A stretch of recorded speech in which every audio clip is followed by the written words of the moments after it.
Good afternoon. I'm grateful to stand before you today to the Lord. Let us consider the last part of last week's lesson. The steadfast work that we are bound to do for the Lord are not works that are required for our salvation, but it is evidence of our salvation. And it also reveals the fruit that we bear. And also, when we talk about works, think about the work and the acts of the Lord and how they are evidence of his divinity.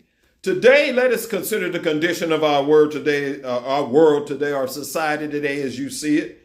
Amos talks about a situation that let us consider whether or not we are approaching the same type of situation and the same thing that Judah faced before the Lord and how the Lord felt about it. Though ye offer me burnt offerings and your meat offerings, I will not accept them. Neither will I regard the peace offerings of your fat beasts. Take thou away from me the noise of thy songs, for I will not hear the melody of thy viols. And so Amos is talking about the situation of Judah and how Judah had reached a point where God did not accept their worship. And I wonder, are we getting there? Are we approaching that? And so let us consider that.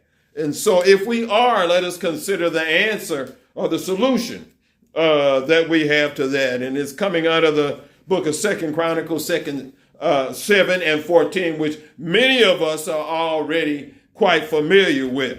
But it reminds us of the Lord in the solution for getting us right with the Lord.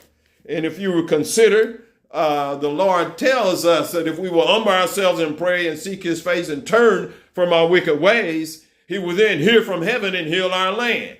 And so there are many directions that I could have went, but these are the two verses that I have, or the two passages that I have selected today for us to consider. Consider these.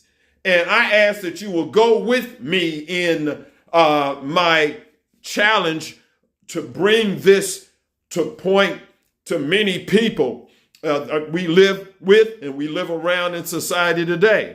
For us to point back at ourselves and consider how we need to confess and repent to the Lord in these days so that we can get right with the Lord. I think we can tell by the situation in society that God is not happy with us. So let us repent and let us confess and repent in that order so we can get right with